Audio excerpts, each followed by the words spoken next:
Olá, estamos em mais uma aula de escola dominical, neste tempo do Advento, terceiro domingo do Advento, e temos estudado os personagens ao redor da manjedoura. Vamos continuar estudando estes personagens. Hoje, em específico, falaremos os pastores, a importância desse personagem e que lições podemos extrair para as nossas vidas. Mas antes de nós estudarmos estes personagens da manjedoura e hoje os pastores, eu quero orar com você. Senhor, a tua palavra é viva. O nosso desafio aqui é discutirmos, aprendermos à luz da tua palavra, encontrarmos Cristo Jesus e praticá-la. A Bíblia tem sentido quando ela encontra com a vida. Nos ajude nesse exercício de colocar os teus ensinamentos na prática da vida. Nós oramos em nome de Jesus. Amém. Personagens ao redor da manjedoura, os pastores. O texto base para a nossa conversa, a aula, está lá no Evangelho de Lucas, capítulo 2, os versículos que estão colocados à disposição, se você puder ler aí na sua casa, é do versículo 8 ao 20. Eu não vou ler todos esses versículos, eu separei apenas alguns deles, do 8 ao 12, mas depois, com o tempo, faça a leitura de toda esse trecho, de 8 a 20, capítulo 2 de São Lucas. Lerei aqui do 8 ao 12. E assim diz a palavra do Senhor. Havia naquela mesma região pastores que viviam nos campos e guardavam o seu rebanho durante as vigílias da noite. E um anjo do Senhor desceu aonde eles estavam, e a glória do Senhor brilhou ao redor deles, e ficaram tomados de grande temor. O anjo, porém, lhes disse: Não temais, eis aqui vos trago boa nova de grande alegria, que o será para todo o povo. É que hoje vos nasceu, na cidade de Davi, o Salvador, que é Cristo o Senhor. E isto vos servirá de sinal. Encontrareis uma criança envolta em faixas e deitado em manjedoura. Evangelho de Lucas, capítulo 2, nós lemos do 8 ao 12. Bem, a proposta de nós estudarmos estes personagens ao redor da manjedoura, e hoje falaremos sobre os pastores, qual é a importância dos pastores? Os pastores foram chamados, e segundo o relato de Lucas, ou da comunidade de Lucas, logo os primeiros chamados, para participarem desse evento, o nascimento do Deus criança. Um grande privilégio para quem vivenciou esse momento. E o nascimento veio de um encontro marcante para aqueles pastores. Anjos e pastores se encontraram para ver o nascimento do Messias. Depois, eu lerei aqui com você agora os versículos 13 e 15, e você, comigo aqui, nós vamos entender um pouco desse acontecimento. Diz a Bíblia, Lucas 2, 13 ao 15. E subitamente apareceu com o anjo uma multidão de milícia celestial, louvando a Deus e dizendo: Glória a Deus nas maiores alturas, e paz na terra entre os homens, a quem Ele quer bem. E, ausentando-se deles os anjos para o céu, diziam os pastores uns aos outros: Vamos a Belém e vejamos os acontecimentos que o Senhor nos deu a conhecer. Veja, do encontro que os pastores tiveram com os anjos, eles também decidem encontrar-se com o Salvador. As coisas de Deus são assim, né? Elas são marcadas por encontros. Às vezes a gente fica meio reticente, não quer atender a um chamado, evita encontros. Pois é, o nosso Deus é esse Deus dos encontros improváveis. E nesse encontro, anjos e pastores, eles, pastores, recebem a boa nova. A boa nova é indicada ao personagem que nós estamos estudando hoje, os pastores, que imediatamente atendem o chamado. A boa nova chega a eles e eles atendem o chamado. Prestem muita atenção neste ponto aqui, né? O pastor que atende o chamado. Isso é muito importante. Eu quero ler com você versículos 16 e 17 do mesmo Lucas, capítulo 2. Diz assim a palavra: foram apressadamente e acharam Maria, José e a criança deitada na manjedoura. E vendo, divulgaram o que lhes tinha sido dito a respeito do menino. Lucas 2, 16 e 17. Percebam que o pastor está sempre caminhando. Não foi sem motivos que os pastores foram chamados. E esse é o nosso objetivo, este é o caminho que nós iremos seguir. Tentar compreender um pouco mais sobre estes pastores. E para nós pensarmos os pastores, nós temos que entender duas culturas que estavam presentes naquela época e também são hoje conhecidas. Talvez nós que estamos aqui em São Paulo, uma cidade grande, isso tudo fique mais afastado. Mas quando você tem a oportunidade de ir ao interior, você vai ver, né, que nós temos a pecuária, né, nas áreas rurais, a pecuária, que é a lida com os animais, o gado, e temos a agricultura. São duas especificidades que compõem aí o nosso campo rural, pecuária e agricultura. O pastor é aquele que lida com a pecuária. A pecuária, naquele tempo, e hoje também, né, ela é marcada pelo nomadismo. Eram nômades, portanto, um pastor estava sempre em movimento. O seu trabalho é itinerante. Cuida dos seus animaizinhos a fim de encontrar uma melhor pastagem. A pastagem é o alimento.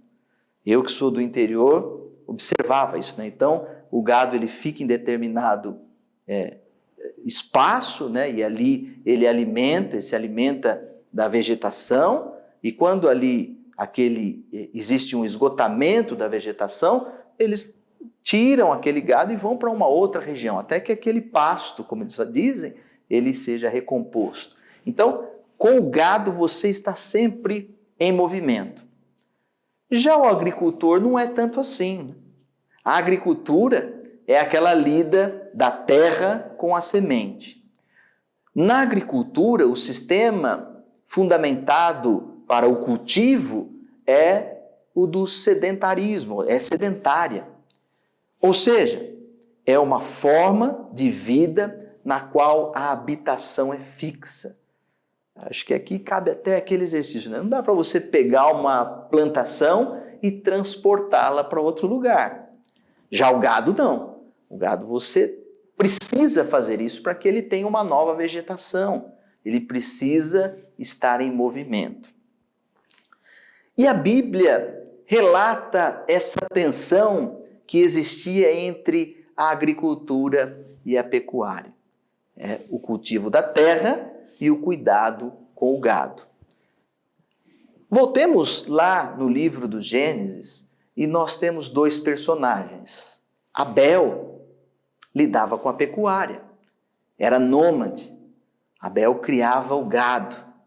Já Caim, seu irmão, era agricultor, sedentarismo. Caim estava plantando em um lugar fixo, uma habitação fixa.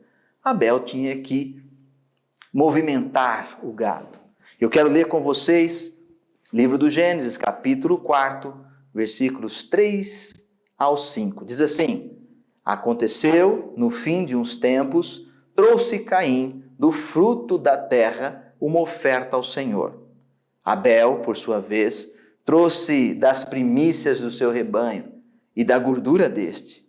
Agradou-se o Senhor de Abel e de sua oferta, ao passo que Caim e da sua oferta não se agradou. Irou-se, pois, sobremaneira Caim, e descaiu-lhe o semblante. Até aí.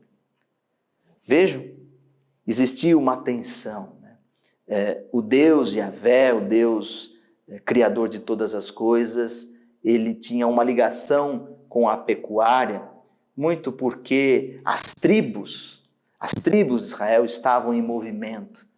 Elas não tinham um lugar fixo, né? O povo vivia em constante mudança. Aí temos algumas ligações para pensar. E o que nós podemos destacar sobre a figura do pastor? Não foi sem motivos que eu trouxe ali a passagem do Gênesis, Caim e Abel. O pastor tem um sentido teológico. Vimos ali, né, a história de Caim e Abel, temos também a história de Abraão, que também lidava com a pecuária, e tantos outros, né? Davi, que pastor de ovelhas. Os profetas, vários profetas diziam sobre o pastor. Eu quero ler com você profeta Jeremias, só para a gente fazer esse caminho. Jeremias capítulo 3, versículos 14 ao 15 diz: convertei-vos, ó filhos rebeldes, diz o Senhor, porque eu sou o vosso esposo e vos tomarei, um de cada cidade, 2 de cada família, e vos levarei a Sião. Dar-vos-ei pastores segundo o meu coração, que vos apacentem com conhecimento e inteligência. Estão vendo? Jeremias 3, 14 e 15. Os profetas anunciavam, né? O pastor tem esse sentido na Bíblia. O próprio Jesus constatou. Aí eu já estou lá no Evangelho de Mateus, capítulo 9, versículo 36. Vendo Jesus as multidões, compadeceu-se delas, porque estavam aflitas e exaustas, como ovelhas que não têm pastor. Percebam a figura do pastor, o quanto ela é importante. Esse pastor que guia, que conduz, que se preocupa com as ovelhas. E por isso, o mensageiro de Deus, o anjo, vai buscar o pastor. Pastores, e aqui eu vou pedir licença ao texto bíblico para incluir as pastoras. Pastores e pastoras são itinerantes e estão envolvidos com o cuidado. Eles precisam cuidar.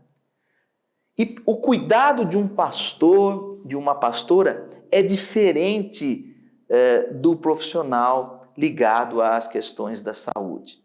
Um exemplo, o psicólogo, o médico ou a terapeuta, eles não vão atrás do seu paciente. Existe até um código de ética, né?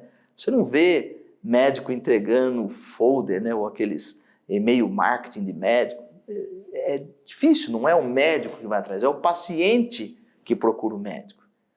Já o pastor, não. O pastor ia atrás do gado que se perdia. O pastor ia atrás da ovelha. Mateus, capítulo 18, versículos 12 e 14, diz assim: que vos parece? Se um homem tiver 100 ovelhas e uma delas se extraviar, não deixará ele nos montes as 99, indo procurar a que se extraviou? E se porventura a encontra, em verdade vos digo que maior prazer sentirá por causa desta do que pelas 99 que não se extraviaram. Assim, pois, não é da vontade do vosso Pai Celeste que pereça um só destes pequeninos. Mateus 18, 12 ao 14. Vejam a diferença? O pastor indo atrás da ovelha. Este é o nosso sentido. E pastoreio não é só dos pastores, né? A igreja tem que ter esse cuidado pastoral. Os membros, toda a comunidade, preocupar-se. Nós devemos ir atrás daquele ou daquela que se perdeu. E é esse o sentido. O pastor é itinerante, ele não está parado, ele está em constante movimento. Percebam o porquê dos pastores terem esse encontro com os mensageiros, que você vê aqui no texto, os anjos, que um encontro marcado com beleza, é porque o pastor tem um sentido muito forte para a história e composição desse livro que nós conhecemos, a Bíblia, Bíblia que é a palavra de Deus, palavra que é Jesus Cristo. Quais lições nós podemos aprender com a figura do pastor? Eu pedi licença aqui ao texto bíblico para nós pensarmos também na pastora. Quais lições nós podemos aprender? Primeira delas que eu extraí de tantas outras que você pode aí também na sua leitura. Primeiro, pastor ou pastora é aquela que recebe a boa notícia e imediatamente sai. Não espera, né? Ele sai imediatamente. E o seu ministério está ligado ao movimento. É itinerante. Para relembrar a leitura, estou lendo Lucas 2, versículos 10 e 11. Eis que vos trago boa notícia de grande alegria, que será para todo o povo. É que hoje vos nasceu, na cidade de Davi, o Salvador, que é Cristo o Senhor.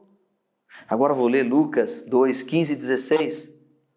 Vamos até Belém e vejamos os acontecimentos que o Senhor nos deu a conhecer. Foram apressadamente e acharam Maria e José e a criança deitada na manjedoura. Vejam, receberam a boa notícia dos mensageiros, se alegraram com aquilo e foram imediatamente ao encontro. Essa é a característica, lição, né? Receber a boa notícia e anunciar. Recebe e anuncia. Vejam, esse é o desafio de sermos uma igreja pastoral, uma igreja que cuida. Segunda lição, pastor e pastora tem que estar no campo.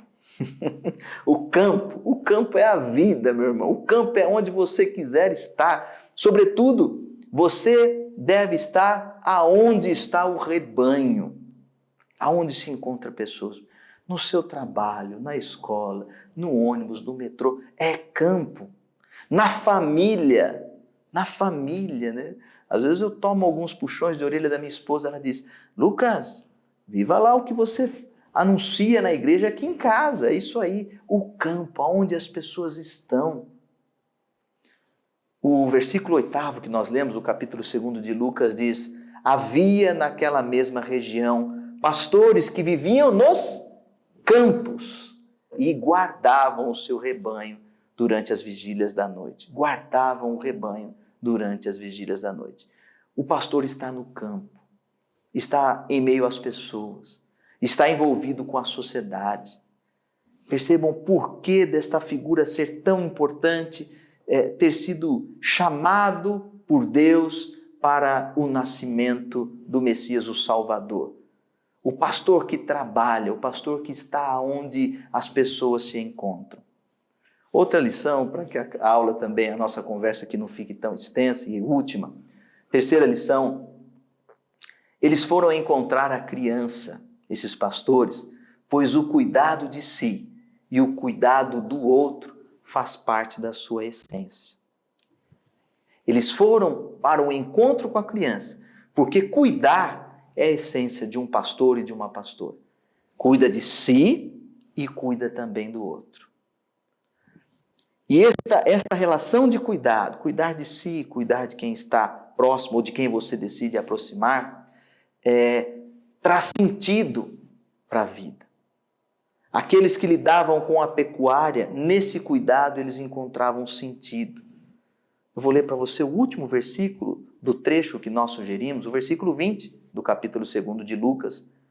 Diz assim, voltaram então os pastores, glorificando e louvando a Deus, por tudo o que tinham ouvido e visto, como lhes fora anunciado.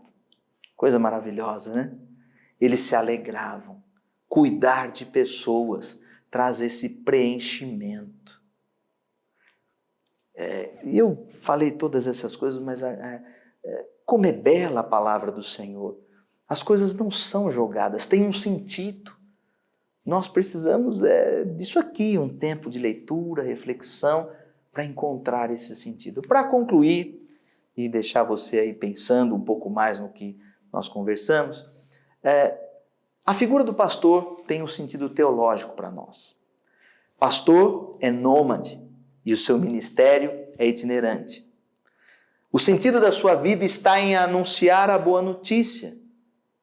Temos o maior exemplo de pastor, que é Cristo Jesus. Ele mesmo anunciou, João 10:11, eu sou o bom pastor e o bom pastor dá a vida pelas ovelhas.